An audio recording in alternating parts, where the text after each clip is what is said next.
오늘 본문은 예수님이 함께 하시는 것에 대해 두 가지를 말합니다. 첫째는 예수님과 함께하는 동안 신랑과 함께하는 혼인잔치에 기쁨이 있다는 것이죠.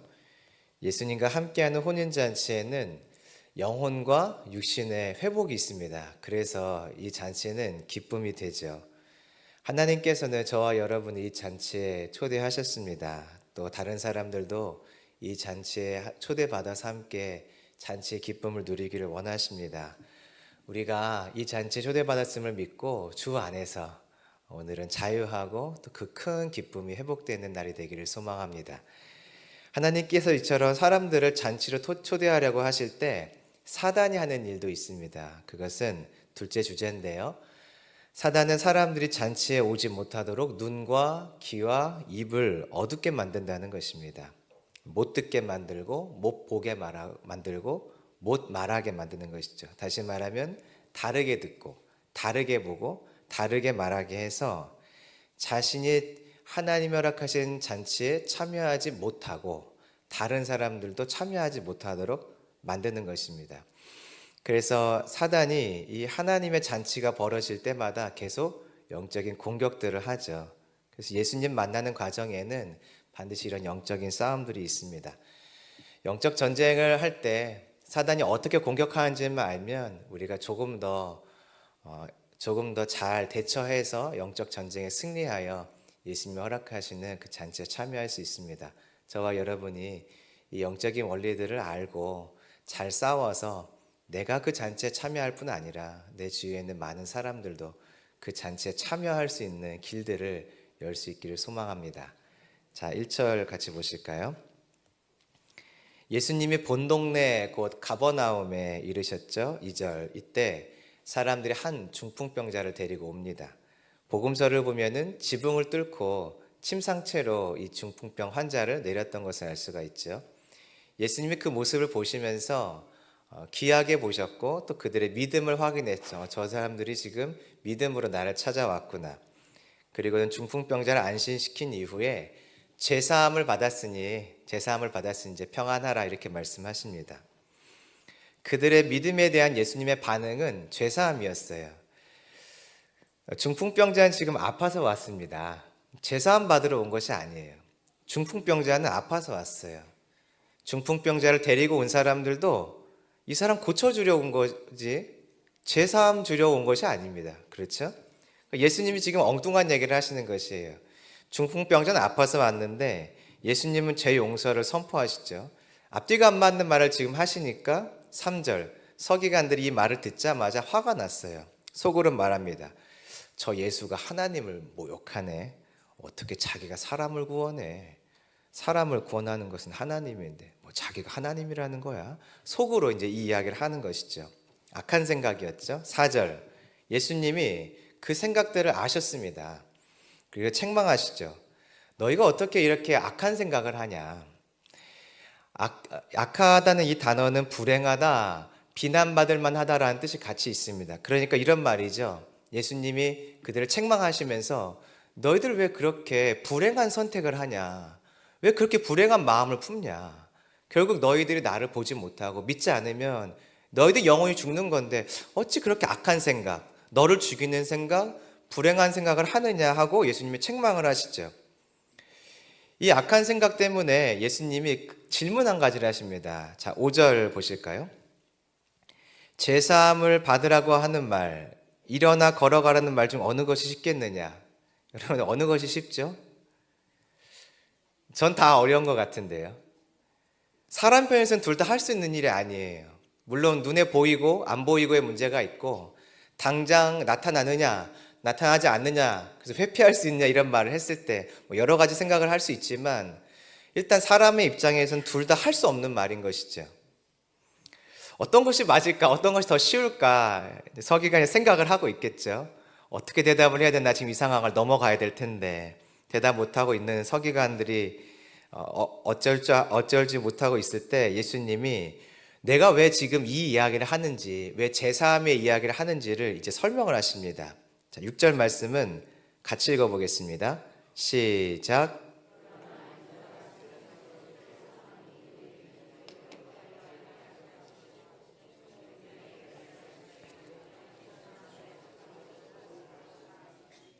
예수님이 왜 뚱딴지 같은 말씀을 하셨는지 여기서 설명을 하세요. 중풍병자는 아파서 왔고 육신의 치료를 받으러 왔는데 갑자기 예수님이 제사함 받았다, 안심해라라고 말씀하셨던 이유를 설명하죠. 예수님 자신에게 세상에서 사람들의 죄를 사하는 권능이 있다는 것을 예수님이 이 시점에 알려주고 싶으셨어요. 예수님을 통해서 얻을 수 있는 가장 큰 복은 여러분 죄사함인 줄 믿으시기 바랍니다. 예수님께서 사람들을 왜 고쳐주시고 계실까? 계속해서 이유는 여기에 있죠. 고침받은 사람들이 예수님 안에 계신 하나님을 알고 하나님이신 예수님을 보고 결국에는 그 하나님 앞에 서기를 바라시는 것이죠. 치료하신 예수님을 통해서 구원자이신 예수님을 보기를 원하셨던 것이죠. 그런데 예수님을 찾아오는 이 수많은 사람들이 어느 시간이 되니까 더 이상 이 예수님을 통해 구원받는다는 그 사실, 예수님이 오신 사명, 부르심을 보지 못하는 것이에요. 사람들 마음은 이랬죠. 저 예수님을 임금 삼자. 제자들도 같았어요. 계속 이 일을 예수님 옆에서 같이 보고 경험하고 있었는데 그들 생각도 같았죠. 누가 오른팔 할까? 나중에 누가 예수님 되면 누가 왼팔 할까? 제자들도 역시 같은 마음이었죠. 그래서 예수님이 십자가에서 죽는다는 사명을 말하자 제자들은 반대합니다. 그러지 말라고.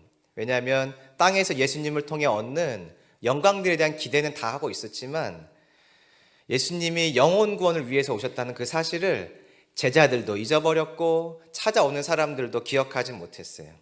세례 요한이 이미 이야기를 해줬죠. 그러니까 사람들이 기억할 수 있는데 시간이 지나면서 다 잊어버린 것이에요. 누구만 기억하냐면 예수님만 기억하시죠. 내 사명, 내 부르심. 기적과 역사가 있는 현장에 여러분 이런 일이 같이 일어납니다. 육신의 회복에 눈이 열리지만 동시에 영혼의 회복에 대한 눈이 닫히는 것이에요. 땅의 것에 대한 눈이 열립니다. 그런데 하늘의 것에 대한 눈이 닫혀요. 땅의 것이 체험을 받을 때, 병고침을 받을 때 저 예수님을 통해 나의 죄의 병이 고침받아야 된다는 사실에 대한 눈이 가려지는 것이죠. 땅의 것들이 채워지기 시작할 때 하늘의 것에 대한 소망이 닫히는 일이 그 자리, 기적과 역사가 있는 그 현장에서 한꺼번에 일어나는 것입니다. 병 고치는 일은 예수님이 나의 죄를 용서하신다는 것을 알려주는 표지판 같은 역할이죠. 화살표예요, 화살표. 그래서 이 화살표를 보면 사람들은 병 고침의 자리에서 구원자신 예수님께 가야 되는데 그 화살표 앞에 서 있는 거죠. 화살표가 저기를 가르치고 있구나 하고 화살표 앞에 서 있는 것이에요. 좌측 가라고 좌회전 신호가 떨어졌는데 거기 서 있는 것이에요. 그럼 뒤에서 어떻게 하죠? 빵빵 누르죠. 나가라고. 예수님 지금 그거 하시는 것이에요. 사람들이 예수님을 통해 영혼의 구원을 받는 그 소망을 갖고 찾아와야 되는데 잊어버리니까 주님이 빵빵 이제 가세요. 지금 신호 바뀌었습니다. 가세요. 하고 알려주시는 것이죠. 중풍병자 앞에서 그래서 자신의 사명을 다시 사람들에게 알려주십니다. 나는 너희들을 살리기 위해 왔어. 육신의 병뿐 아니라 너희들 영혼을 살리러 왔어. 하고 알려주시는 것이죠. 예수님은 이 땅에 죄사함을 위해 오셨습니다. 영원한 생명 주시기 위해 오신 것이에요. 그래서 우리의 삶 속에 은혜의 공급들이 있을 때마다 여러분 꼭 이거 기억하세요. 아, 그 예수님이 나를 구원하셨지. 그 예수님은 나를 구원하기 위해 오신 것이지. 육체의 것들을 채우실 때 즐겁죠. 감사하죠. 너무 좋습니다. 거기서 하나만 더 하세요. 맞아. 주님이 이렇게 나의 영혼의 필요도 다 채우고 계시지. 이제 9절부터는 마태 이야기를 합니다. 마태 이야기를 하는데 상황이 달라요. 하지만 하고자 하는 내용은 똑같습니다. 예수님은 구원을 주시기 위해 오셨다. 이 얘기하는 것이에요. 자, 9절 보실까요? 예수님이 가시다가 세간에 앉은 마태를 만납니다. 레위라고 하는 마태죠. 예수님이 바닷가 거니실 때 그때 그 일이 다시 발동됐어요. 예수님이 그때 제자들을 부르셨잖아요. 그 일을 다시 하십니다. 나를 따르라. 마태가 모든 것을 버리고 따라갔어요. 이게 잠정 휴업이 아니고 오늘 하루 쉽니다가 아닙니다. 난 이제부터 이 일 안 합니다 하는 완전한 폐업을 신청한 것이에요. 사업 접겠다. 더 이상 이 일 안 한다고 하는 사직서를 내는 행동인 것이죠. 모든 것을 버리고 예수님을 따라갑니다. 10절. 그리고는 제자들과 함께 마태는 집에서 식사를 하죠. 이때 많은 세리와 죄인들이 함께 했어요. 자, 11절. 바리새인들이 이 광경을 봤습니다. 앞에서는 서기관 이야기였고 이번엔 바리새인들 이야기죠. 제자들에게 묻습니다. 좀 정죄하는 듯한 그런 질문이에요. 당신의 선생은 어떻게 세리와 죄인들과 함께 식사를 합니까? 제자들도 되게 당황스러웠을 것이, 왜냐하면 제자들도 세리들은 싫어요. 저 세리들에게 세금 내느라 남는 게 없어요. 저 세리들이 세금을 너무 많이 거두니까 남는 게 없어요. 제자들도 유대인이죠. 그들에게 세금 내며 살았어요. 그러니까 제자들도 이 세리들은 사실 싫어요. 지금 밥 먹는 이 자리 가시방석입니다. 사람들 눈도 그렇지만 나도 저 세리를 싫거든요. 근데 세리들이 잔뜩 왔어요. 얼마나 이게 고민이 많이 되겠어요. 예수님 왜 그런가? 대답을 못했죠. 머뭇하고 있을 때 제자들이 대답을 못하면 선생님이 대답을 하셔야죠. 자, 12절 말씀은 우리 같이 읽겠습니다. 시작.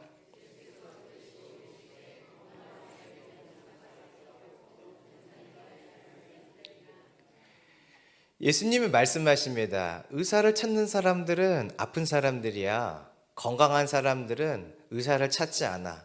의사가 누군가요? 예수님 이야기죠. 여기서 병든 자들은 누구를 말할까요, 여러분? 병든 자.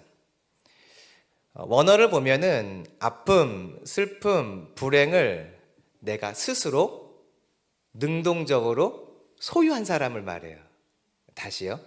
병든 자라는 것은 아픔, 질병, 고통을 내가 스스로 잡고 있는 것, 내가 스스로 선택한 것을 말합니다. 앞에서 우리가 교리에 대해서 잠깐 배웠지 않습니까? 아담과 하와가 스스로 선과 악을 결정하기로 했던 그 선택한 그것을 말하는 것이에요. 근데 병을 얻은 자라고 해서 수동태로 설명하지 않고 병을 의지적으로 가진 자, 선택한 자, 능동태를 말을 합니다. 이해가 안 돼요. 여러분, 병을 얻고 싶어서 얻은 사람이 누가 있어요? 병은 얻게 된 것인가요? 얻으신 것인가요? 병을 놓고 싶은데 못 놓고 계신 건가요? 병이 너무 좋아서 이 병은 내가 좀 한 달쯤 갖고 있어 볼까? 콧물도 좀 한 달쯤 훌쩍훌쩍 해볼까? 그런 마음으로 혹시 감기를 갖고 계신 분 계세요? 아무도 없을걸요? 그런 사람은 아무도 없어요. 그러니까 병든 자라는 것은 병이 걸린 사람을 말하는 것이지 병을 잡는 사람이 아니에요. 그러나 예수님은 병든 자는 스스로 병을 잡은 사람이다. 아픔을 잡은 사람이다. 불행을 잡은 사람이라고 설명하세요. 왜 그럴까? 아담과 하와를 생각하면 쉬워요. 아담과 하와가 불행한 길, 죽는 길, 아픈 길을 스스로 잡았죠. 선택했죠. 그 사람이 병든 자입니다. 병든 자라는 것은 내가 스스로 죄를 짓고 내가 선택해서 불행을 쫓아간 것을 아는 사람이에요. 알고 나니까 그러면 내가 이렇게 죄인인데, 이렇게 내가 더러운데, 아픈데, 그럼 어떻게 하지? 누군가 도움이 필요하다. 누군가의 도움이 필요하다. 그때 의사를 찾아가 나는 내 스스로 병을 선택한 사람입니다. 난 그렇게 어리석은 길을 간 사람이에요. 난 스스로 죄를 선택한 사람, 난 그렇게 악한 사람입니다. 나 좀 도와주세요 하는 자가 병든 자인 것이죠. 여러분, 우리 안에 이 병든 자의 마음이 회복되기를 소망합니다. 그러면 반대로 건강한 자는 누굴까요? 건강한 자는 힘을 갖고 있고 난 할 수 있어. 내가 원하면 할 수 있지. 이 생각하는 사람들이 건강한 자입니다.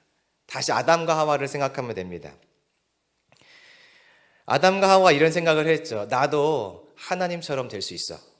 나도 그런 능력, 내 힘으로 소유할 수 있어. 나도 내 삶의 주인일 수 있어. 주인 되어야겠다 하는 사람이 바로 건강한 사람입니다. 이 건강한 사람들은요, 사실은 건강하지 않아요. 힘도 잃었고 소망도 없는 상태인데 누구만 모르냐면 자기 자신만 모르는 거죠. 나는 힘이 있어, 할 수 있어. 근데 그렇게 말하는 그 사람은 하나님이 보실 때 힘을 잃고 소망을 잃어버린 사람인 것이지. 그런 사람은 내가 일단 힘과 소망이 있다고 생각하니까 도움이 필요 없죠. 그래서 의사를 찾아가지 않고 곧 예수님을 쫓아오지 않는 것입니다. 우리 안에 이 병든 자, 내가 병든 자임을 알고 내가 건강한 자로 서 있다고 할 때 병든 자리로 돌아갈 수 있는 마음이 회복되기를 소망합니다. 예수님이 이것 깨닫도록 도우시려고 사람의 병을 고치신 것이에요. 육신의 질병이 있는 것을 보고 사람들이 어찌 할 수가 없잖아요. 내게 찾아온 질병을 어찌 할 수가 없는 것이에요. 그때 깨닫는 것이죠. 육신의 질병의 문제를 내가 해결할 수 없다면 보이지 않는 영혼의 문제는 어떻게 해결하지? 이 죄의 문제는 누가 해결해 주지? 이 생각을 하며 주께 나아오도록 주님 계속 사람들을 고치고 계신 것이죠. 이 말씀을 하실 때예요.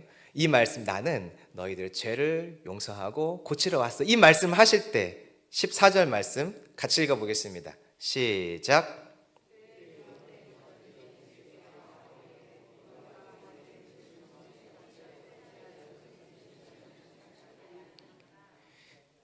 세례 요한의 제자들이 왔습니다. 그리고 질문하죠. 예수님, 또 드세요? 또 식사하세요? 이해가 안 됐어요. 자기들은 경건의 삶을 살아가느라 정기적으로 금식하고 절제하며 사는데 예수님은 그렇지가 않아요. 사람 한 명 만났다고 잔치를 벌이고, 마태가 보니까 부자였던 것 같아요. 많은 사람들이 집에 찾아왔는데 한꺼번에 그들을 갑자기 대접할 수 있다는 것은 집도 커야 되고 돈도 많아야 되는 것이죠. 그러니까 지금 꽤 성대한 잔치를 지금 치르고 있는 것을 보면서 요한의 제자들이 이해가 안 되는 것이에요. 우리는 절제하고 스스로 고난의 길을 겪으면서 신앙생활을 하고 있는데 예수님, 그거 정말 하나님 믿는 건 맞나요? 예수님, 그거 정말 하나님 안에서 살아가는 방식이 맞나요? 이해가 안 됩니다. 알려주세요. 주님이 알려주시죠. 15절입니다. 갑자기 혼인잔치 이야기를 하세요. 지금은 손님들이 신랑과 함께 있는 시간이야. 당연히 기쁨의 시간이지. 신랑은 누군가요? 예수님이요. 예수님을 통해 계속 구원의 역사들이 일어나고 있습니다. 사람들이 회복되고 있어요. 영과 육이 회복되는 잔치에 사람들이 초대받아서 그 기쁨을 실제로 누리고 있죠. 병이 있던 사람이 누리고 함께하고 있던 사람들이 그 잔치의 즐거움 속에 막 들어가고 있습니다. 그런 이 시간은 기쁨의 시간이라는 것이에요. 하나님은요, 잃어버린 양 한 마리를 얻었을 때 기뻐하시죠. 예수님을 통해 영과 육이 회복된 지금 이 시간 하나님의 시선은 기쁨이에요. 하나님이 보는 것은 잔치가 이루어지고 있는 것이고 하나님의 마음은 행복하세요. 탕자의 비유에서 둘째 아들이 돌아오자 아버지는 성대한 잔치를 벌입니다. 첫째 아들은요, 그때 속상했어요. 아빠 앞에서 좀 삭발하고 시위를 좀 하고 싶다. 내가 금식은 아니지만 먹지 않고 단식도 좀 하면서 내가 하나님 앞에서 이 슬픔을 좀 표현하고 싶다. 그런 마음을 가졌죠. 우리 입장은 그럴 수 있어요. 우리 입장은. 그러나 지금 이 상황을 보시는 하나님의 입장은 그렇지 않아요. 하나님의 입장은 즐거움이에요. 지금 금식할 때가 아닌 것이에요. 지금 함께 그 잔치에 참여해서 먹고 마시며 신랑이 주는 은혜와 신랑이 주는 그 기쁨 속에 같이 들어가서 함께 즐거워하고 함께 찬양할 때인 것이죠. 예수님은 세례 요한의 제자들이 이것을 보기를 원했어요. 그들의 이 모습 좋아요. 경건한 모습, 금식하고 절제하는 모습 좋은데 지금은 아니라는 것이에요. 지금은. 그래서 새 마음, 새 생각, 새 관점을 가져야 한다, 이 말씀을 16절, 17절에서 하시죠. 16절을 보니까 생배 조각을 낡은 옷에 붙이는 자가 없나니 이는 기운 것이 그 옷을 당기어 헤어짐이 더하게 되미요. 17절, 새 포도주를 낡은 가죽 부대에 넣지 아니하나니 그렇게 하면 부대가 터져 포도주도 쏟아지고 부대도 버리게 됨이라. 새 포도주는 새 부대에 넣어야 둘이 다 보존되느니라.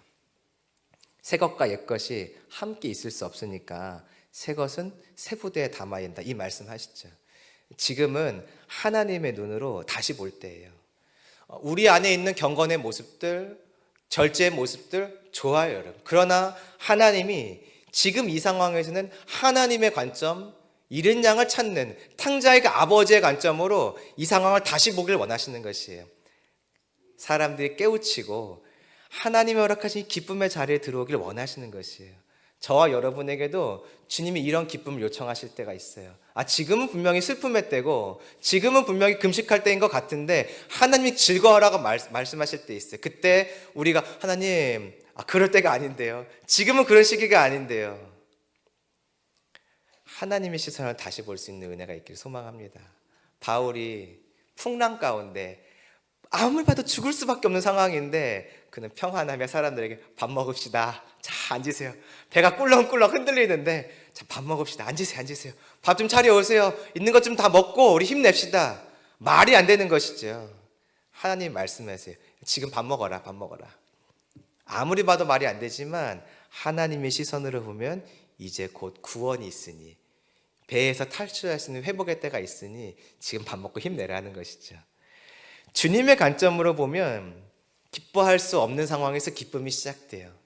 주님의 관점으로 다시 보면 하나님의 허락하시는 기쁨의 것들이 보여요. 이 눈이 열려야 됩니다. 눈이 열리면 예수님과 함께하는 것이 기쁨인 것이 보이실 것이에요. 눈이 닫혀 있으면 보이지 않아요. 눈이 닫혀 있으면 예수님과 함께 있지만 기쁨이 회복되지 않아요. 그러나 눈이 열리면 그 예수님의 하나님을 시선을 갖게 되면 예수님과 함께하는 지금 이 순간, 나에게 아무 일도 일어나지 않아도 지금 이 순간이 얼마나 기쁘고 감사한지, 내게 허락하신 이 구원의 역사가 얼마나 감사한 것인지 기쁨인지 여러분 보게 됩니다. 내 앞에 기적과 역사가 일어나지 않고 기도의 응답이 없어도 우리는 예수 그리스도를 통한 얻은 그 구원의 감격과 기쁨으로 오늘 슬픔의 상황에서 기뻐할 수 있는 사람들인 줄 믿으시기 바랍니다. 예수님은 이 기쁨을 우리에게 주길 원하시죠? 하나님도 원하세요. 자, 그런데 이 본질적인 기쁨, 하나님 안에서 누리는 이 기쁨을 원치 않는 자가 있어요. 죄사함의 기쁨, 이것을 원치 않는 자가 있어요. 누구냐면 사단이죠. 사단은 기쁨의 잔치에 하나님의 사람들을 초청할 때 찾아와서 계속 반대를 합니다. 마태복음을 보면 특이한 것이 있어요. 이 사단의 공격이 예수님이 죄사함에 대한 이야기를 하실 때 본격적으로 시작된다는 것이에요. 사단이 예수님께 언제 처음 찾아왔었죠? 시험 받으실 때, 공식적으로는 그때고 비공식적으로는 태어나셨을 때, 그렇죠? 죽이려고 했으니까. 공식적으로는 사단이 예수님이 공생에 시작할 때 왔어요. 그리고 그 이후에 공식적으로 사단이 마태복음에서는 잘 안 드러납니다. 약간씩 나오긴 하지만 도망가 버려요. 바로바로 대항하지 않아요. 그런데 예수님이 오늘 마태복음 9장에서 이 중풍병자 사건을 통해 나는 죄사함의 권세가 있어, 난 너희들의 죄 문제를 해결하기 위해 왔어라는 말을 하자마자 이때부터 사단이 본격적으로 자기 일을 하기 시작합니다. 사단은요, 죄사함의 이야기가 시작될 때 그것을 싫어해요. 그래서 반대하기 시작하죠. 구원의 문제가 다루어질 때 방해하기 시작해요. 다른 것들은 조금 놔둬요. 그런데 구원의 문제가 다루어지기 시작하면 방해하기 시작합니다. 성경을 잠깐 좀 생각해 볼까요? 예수님이 죽고 부활할 거라는 것을 처음 알렸을 때가 있어요. 마태복음 16장. 그때 베드로에게 누가 역사하나요? 사단이 역사하죠. 북이스라엘과 남다가 갈라진 이후에 북이스라엘에 있는 백성들이 절기가 되고 때가 되니까 예루살렘 성전에 예배하러 가려고 했어요. 제사 드리러 가는 것이죠. 죄 문제 정리하러 가는 것이에요. 그때 사단이 여로보암의 마음을 흔들기 시작합니다. 너 그러다가 나라 잃어버릴지 몰라. 여로보암이 단과 베델에 그때 뭘 세우죠? 금송아지예요. 구원의 문제가 다뤄질 때 사단이 강력하게 일을 시작을 해요. 아벨의 양제사가 있을 때 가인의 마음을 충동시켜서 아벨을 죽이게 만들죠. 예수님의 구속을 보여주는 이 양제사가 있을 때 사단은 가만히 있지 않아요. 가인을 충동하여 아벨을 죽이죠. 이 죄사함의 문제가 걸리면 사단이 가만히 있지 않습니다. 이제 자기 끝이거든요. 죄사함의 문제가 시작되면 사람들이 자기 손에서 벗어나기 시작해요. 나의 종 역할을 하고 내 종으로 살아갔는데 내 마음대로 부렸었는데 죄사함이 시작되면 내 권세가 끝장나는 것이에요. 내 마음대로 움직일 수가 없어요, 사람을. 그러니 사단이 이 문제만 걸리면 예민해지기 시작해요. 그래서 마태복음에서는 9장부터 사단이 예수님은 죄사함을 말하고 사단은 그때부터 강력하게 하나님이 하신 일을 반대하려고 애를 써요. 보실까요? 자, 18절. 예수께서 이 말씀을 하실 때죠. 앞에 있는 이야기 하실 때 이 일이 일어난 것으로 마태는 기록을 합니다. 잔치회개 할 때 있었던 일이에요. 한 관리가 옵니다. 딸이 죽어가고 있어요. 너무 가슴 아픈 마음을 가지고 왔습니다. 살려주세요. 살려주세요. 회당장 야이르의 이야기죠. 19절. 예수님이 아무 말씀 없으시고 그냥 따라갑니다. 그래, 가자. 제자들도 함께 바로 가죠. 20절. 한시가 급합니다. 딸이 죽어가고 있거든요. 한시가 급해요. 근데 갑자기 혈루증거린 여인이 지금 이 시기를 분별을 못하고 예수님 나도 살겠다고 예수님 겉옷을 딱 잡았어요. 21절. 옷만 만져도 낫겠다. 여인 입장에서는 그럴 수 있죠. 야이르의 입장에서는요. 야속한 것이 지금 빨리 가야 되는데 예수님이 또 이걸 보고 그냥 지나가셔도 되는데 어차피 또 하나님이 하실 일이 있으니까. 근데 예수님 멈춰 서세요. 22절. 그리고 말도 하시죠. 딸아 안심해라. 내 믿음이 너를 구원하였다. 그랬더니 여자가 즉시 구원을 받죠. 시간을 지체하면서 야이로의 집에 가는 길이었죠. 23절. 가봤더니 세상에 살리려고 왔는데 딸이 죽었어요. 갈릴리 집에 갔더니 피리 부는 사람들이 있어요. 애곡의 노래를 부르는 사람들이 있던 거죠. 이미 죽은 거예요. 확실하게 죽었어요. 맥을 짚어봐도, 눈을 한번 열어봐도, 숨을 쉬나 귀를 대봐도, 심장이 뛰나 귀를 대봐도 확실하게 죽었어요. 이제 끝났다. 사람들이 그래서 슬픔의 노래를 함께 부르기 시작하죠. 떠드는 사람들이 있네요. 왁자지껄 떠들었다는 그런 의미일 수도 있지만 이 단어는 원어가 근원이 염려, 공포, 두려움이라는 뜻에서 이 단어가 나왔어요. 그러니까 지금 사람들이 떠드는 이 소리는 뭐냐면 아이고 어떡하나 그 두려워하고 아파하고 슬퍼하는 그 두려움의 고통의 소리들을 지금 내고 있는 것이죠. 이 아이는 분명히 죽었어요. 24절 이거나 같이 읽어볼까요? 시작. 이르시되 물러가라. 이 소녀가 죽은 것이 아니라 잔다 하시니 그들이 비웃더라. 여러분 여기 이 본문에서 사단이 지금 뭐 하고 있는지 보이세요? 예수님이 물러가라고 합니다. 내가 이 소녀 살릴 거니까 자고 있으니까 살릴 거야. 일단 잠깐 좀 나가. 그 울음소리 그만 내. 그 피리소리 그만 내. 나가. 좀 잠깐 나가. 할 때 사람들이 비웃었어요. 예수님이 이 자리에 온 이유는 앞에서 보니까 지금 혼인 잔치를 치르기 위해서 신랑이 야이로의 집에 방문한 것이에요. 그러면 이 자리는 어떤 감정에 가득한 장소가 될까요? 슬픔은 떠나고 기쁨이 가득한 장소가 되겠죠. 예수님이 그것 때문에 오셨으니까. 그러니까 예수님은 지금 신랑으로서 이 자리에 오셔서 이곳을 장례식장이 아니라 혼인의 기쁨, 치유와 회복이 있는 그 기쁨의 장소로 바꾸려고 지금 이 자리에 오셨어요. 그랬더니 사단이 방해를 해요. 웃기는 소리 하고 있네. 사람이 비웃어요. 여기 비웃었다는 말은 한번 피식 웃는 것을 말하는 것이 아니에요. 계속 비웃은 것이에요. 서로 말을 옮겨가는 것이죠. 저 예수님 무슨 소리 하는 거야? 정신 나갔나 봐. 죽었는데 살린데 잔데 뭐야? 말도 안 되는 소리 하고 있어.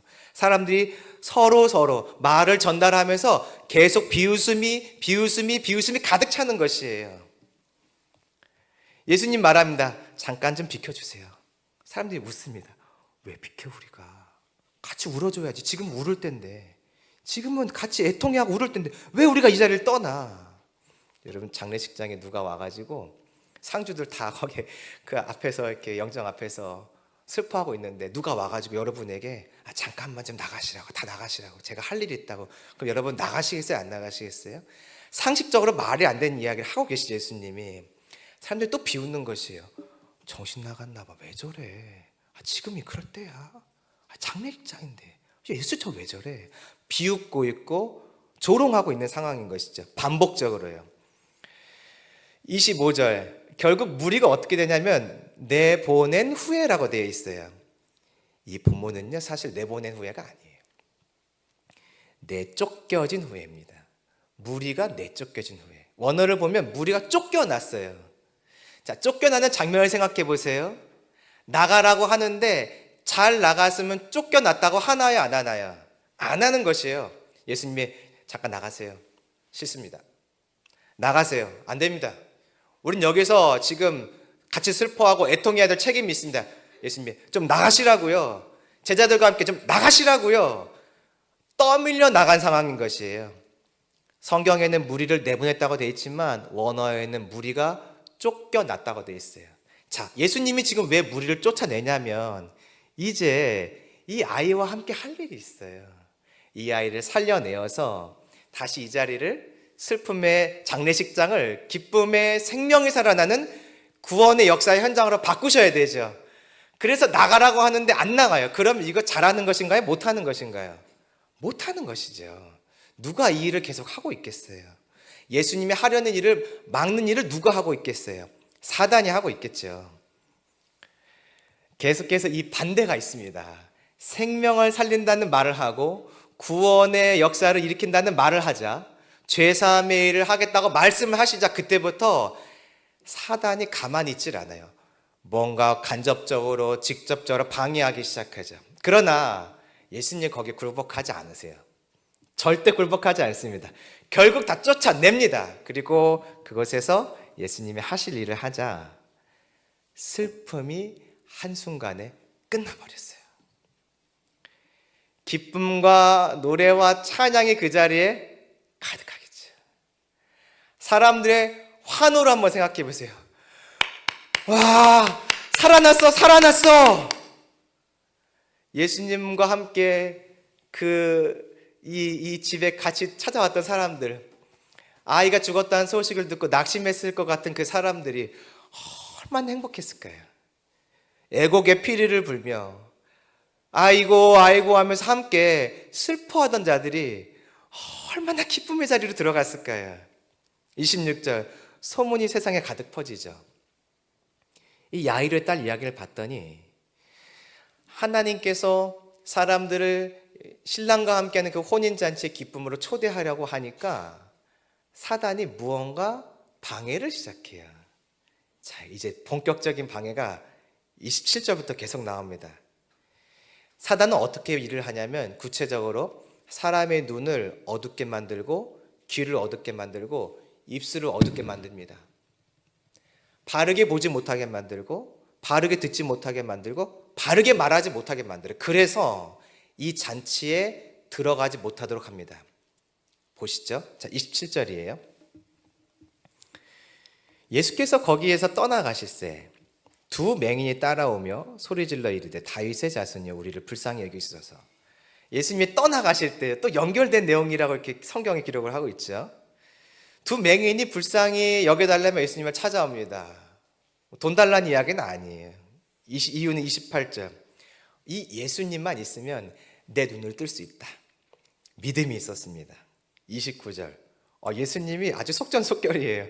믿음을 보시자마자 바로 그들을 고쳐주시죠. 30절.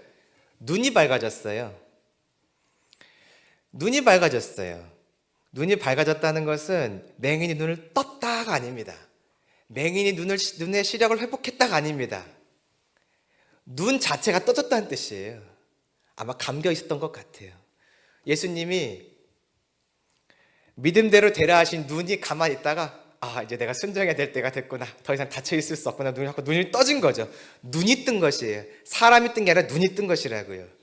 시력이 잃어버린 상태였다면 이런 것이죠. 시력이 저 멀리 가 있다가 예수님이 시력 돌아오라고 하네. 그럼 이제 시력이 빨리 달려가지고 이 맹인들 눈으로 쏙 들어온 것이죠.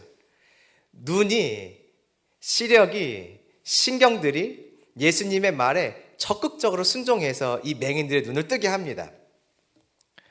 31절. 그랬더니 이들이 어떻게 하냐면 가서 소문을 내기 시작해요.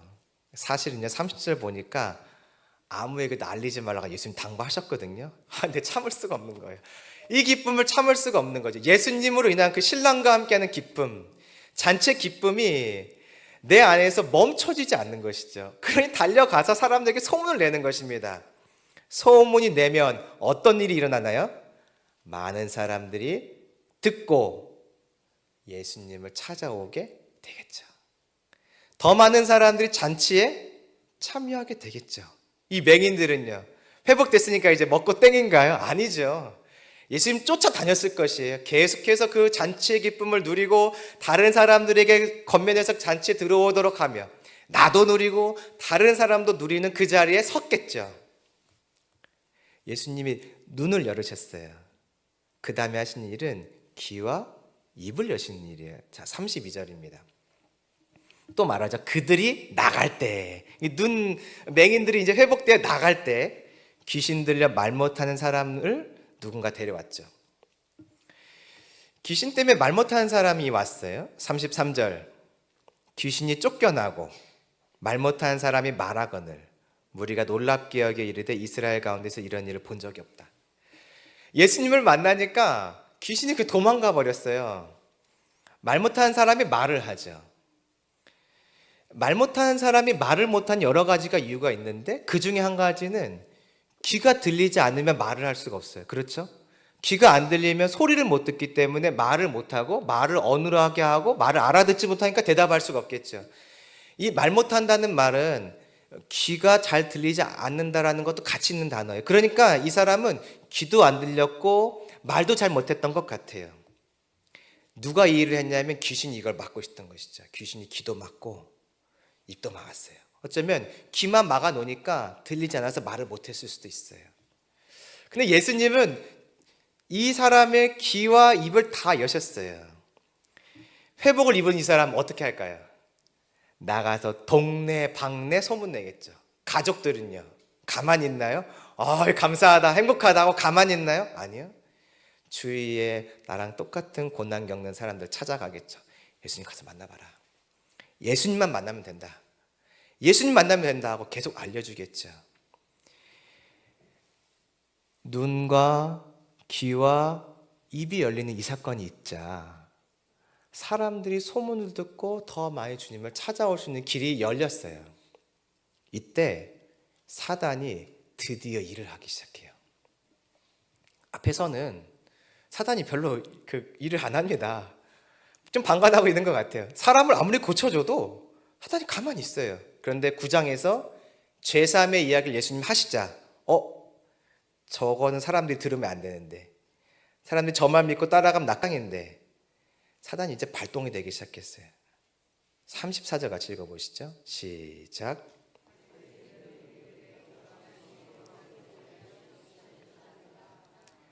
바리새인들이 이렇게 말합니다. 저 예수 귀신의 하수인이야. 강한 귀신과 함께 쫄따구 귀신 쫓아냈어. 여기는 미완료 단어가 쓰였거든요. 쫓아낸다 하더라 이 말은 한 번 했다는 뜻이 아니라 사람들을 찾아가면서 계속해서 이 말을 했다는 것이에요. 사람들이 말합니다. 저 예수님을 만나니 한 사람이 눈을 떴대. 그러면 옆에서 말하는 것이 아니야. 그 귀신의 힘을 빌려서 한 일이야. 저 집에 있는 그 사람이 말 못하고 듣지 못하는 그 사람이 예수님 만나고 고쳐졌대. 그 말을 하니까 다시 바리새인이 말합니다. 아니야 그렇지 않아. 야야 그렇지 않아. 저거는 귀신의 힘을 빌려서 한 일이야. 반복적으로 하나님의 일을 하신 일을 다르게 말하고 있죠. 바리새인에게 사단이 거짓말을 넣어주고 있어요. 저거는 하나님이 하신 일이 아니라 사단이 한 일이야. 귀신을 의지해서 한 일이야 라고 알게 하고 말하게 하죠. 입을 어둡게 만들었죠.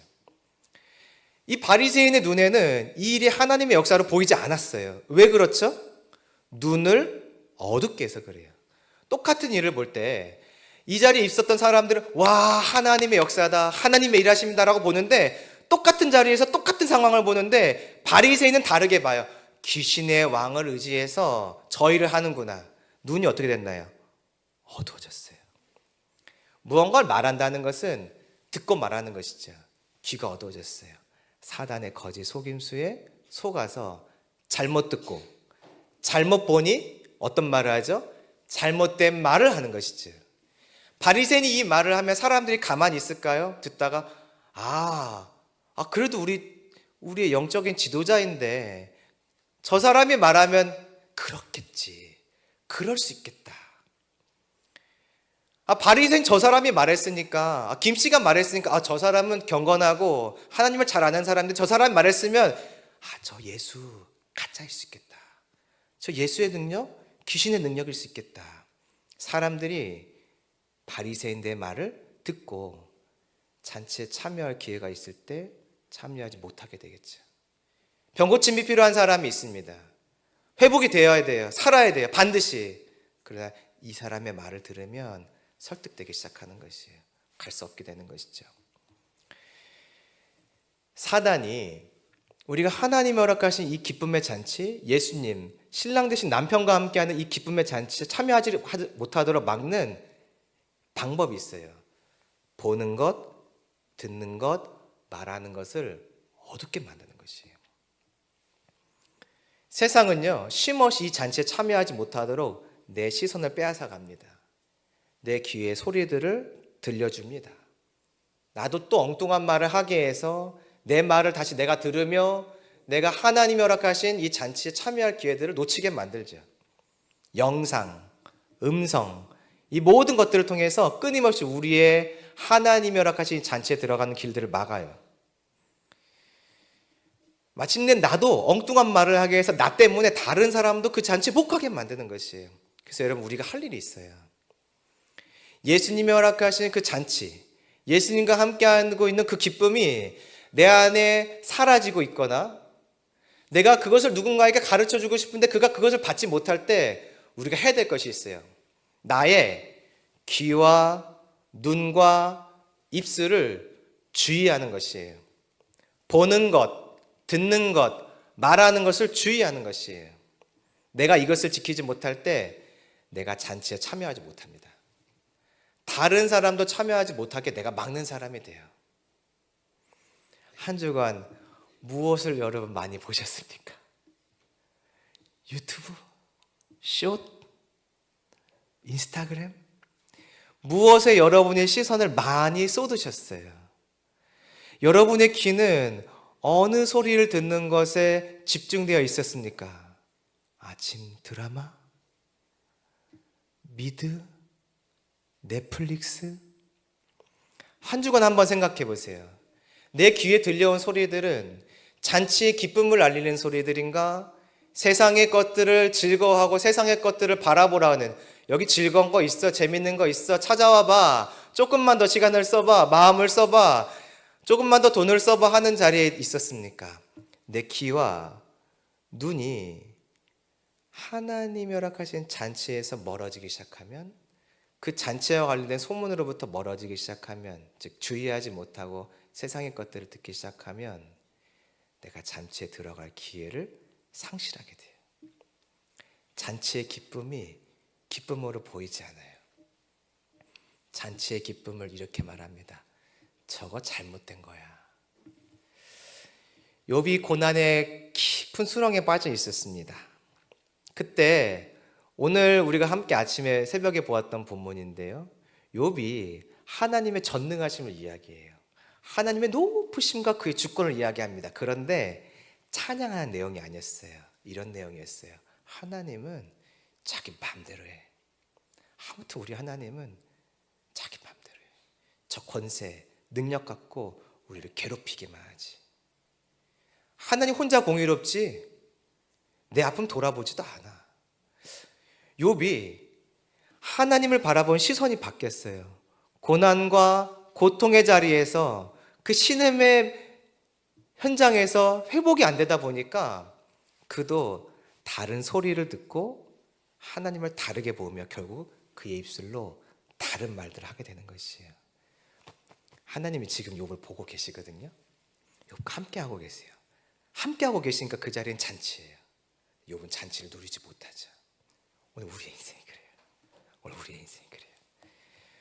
눈과 귀와 입술이 어두워지면 예수님이 내 안에 있는데 기쁨이 사라져요. 기쁨이 없어요. 기쁘지가 않은 것이에요. 육신의 즐거움이 찾아오면 그땐 좀 기쁘지. 그런데 근본적인 즐거움, 죄사함의 즐거움, 영혼의 회복의 즐거움, 구원의 즐거움, 천국의 즐거움이 사라지죠. 눈과 귀와 입술을 지켜나갈 때 우리가 이 잔치의 즐거움을 알고 참여할 수 있을 뿐 아니라 다른 사람들도 그 자리에 가자고 얘기할 수 있는 것입니다. 내 안에 예수님으로 인한 즐거움이 없어요. 근데 어떻게 사람들에게 예수님 믿으란 말을 하겠어요? 즐겁지 않은 그 자리에 어떻게 나오라 하겠어요? 성경 있는 즐거움이 나한테 없어요. 성경 있는 것은 예수님과 대화하는 시간이죠. 그 즐거움이 없으면 나도 안 읽고 다른 사람들도 그 즐거움에 참여하도록 성경 읽으란 말 못하겠죠. 예수님은 우리에게 이미 잔치를 허락하셨어요. 저와 여러분은 이미 잔치에 들어가 계세요. 그렇기 때문에 우리는 상황과 관계없이 기뻐할 수 있습니다. 그러나 그 기쁨은 누가 가져간 것이냐면 사단이 어떤 방법으로 눈과 듣는 것, 보는 것, 말하는 것을 어둡게 하여 그 일을 하는 것이죠. 여러분, 저와 여러분이 이 영적인 싸움의 원리를 알고 눈과 귀와 입술을 잘 지켜나가기를 소망합니다. 그래야만 이 잔치를 알고 다른 사람들에게 이 잔치 참여하라고 말할 수 있잖아요. 우리는 이 사명 가진 자들 아닙니까? 와서 보라, 와서 보라, 뭐가 있는데, 일단 와서 보라, 뭐가 있는데, 일단 와서 보라. 다 설명하지 못해도 내 안에 그 예수님과 함께하는 그 잔치의 기쁨과 감격이 있다면 다른 영혼에게도 그 감격은 전해지게 되어 있는 것이에요. 지혜롭게 말하고 설명하지 못한다 할지라도 내 안에 있는 감격과 기쁨은 영적인 것이기 때문에 전달되어서 누군가를 주께로 돌아오게 할 수 있는 힘과 능력을 가지고 있게 되는 것이죠. 저와 여러분 안에 신랑 대신 예수님과 함께하는 그 잔치의 기쁨이 온전히 회복되기를 소망합니다. 이 일을 지금 바리새인이 맡고 있죠. 36절. 그래서 주님이 이런 말씀을 하세요. 이스라엘 백성들, 유대인들 보니까 목자 없는 양 같다. 목자가 없잖아요, 지금. 바리새인들이 목자 역할을 해줘야 되는데 그들이 영적으로 어두움에 있으니까 잔치 현장에서 가서 먹고 마시라고 알려줘야 되는데 못 알려주고 있으니까 주님이 말씀하세요. 너희들 목자 없다. 너무 안타깝다. 멈추지 않죠. 여기서 37절. 추수할 것은 많은데 일꾼이 적으니 38절. 주님, 이 땅에 추수할 일꾼들을 보내주세요 하고 간구하며 9장이 마치게 되는 것이죠. 말씀을 정리할까요? 예수님과 함께하는 자리는 잔치의 현장입니다. 내가 어떻게 느끼냐에 관계없어요, 여러분.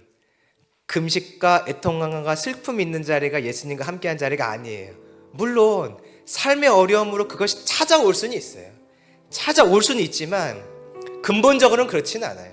근본적으로는 그 자리는 분명히 기쁨이 있는 자리입니다. 그 자리는 육신의 회복과 영혼의 회복에 같이 있는 자리이기 때문에 그래요. 육신의 회복이 없는데 어떻게 기뻐하나? 영혼의 회복이 있잖아요. 영혼의 회복이 있잖아요. 그래서 잔치의 기쁨을 회복할 수 있는 것이죠. 하나님은 눈과 귀와 입을 열어서 이 자리로 사람들을 불러 모으십니다. 사단 눈과 귀와 입을 닫아서 사람들이 이 자리에 오지 못하게 만듭니다. 오늘 우리는 무엇을 기도해야 될지가 아주 명확해졌어요. 잔치에 사람들을 초대하길 원하시니 두 가지 기도하시죠. 첫 번째, 주님, 내 어두운 눈, 귀, 입을 고쳐주세요. 두 번째, 이 군산 땅에 하나님 영적으로 어둡게 만드는 권세들을 떠나가게 하시고 눈이 어두운 자, 귀가 어두운 자, 입술이 어두운 자를 밝게 해주세요. 사단이 틈 못하게 도와주세요. 막아주세요. 그래서 이 땅에 우리가 함께 주님과 누리는 이 기쁨의 잔치에 더 많은 영혼들이 찾아와 안식하게 해주세요. 오늘 우리 이 기도하면 어떠시겠어요? 같이 주의 이름 3번 크게 부르시고 함께 기도하겠습니다. 주의 이름 부를까요? 주여!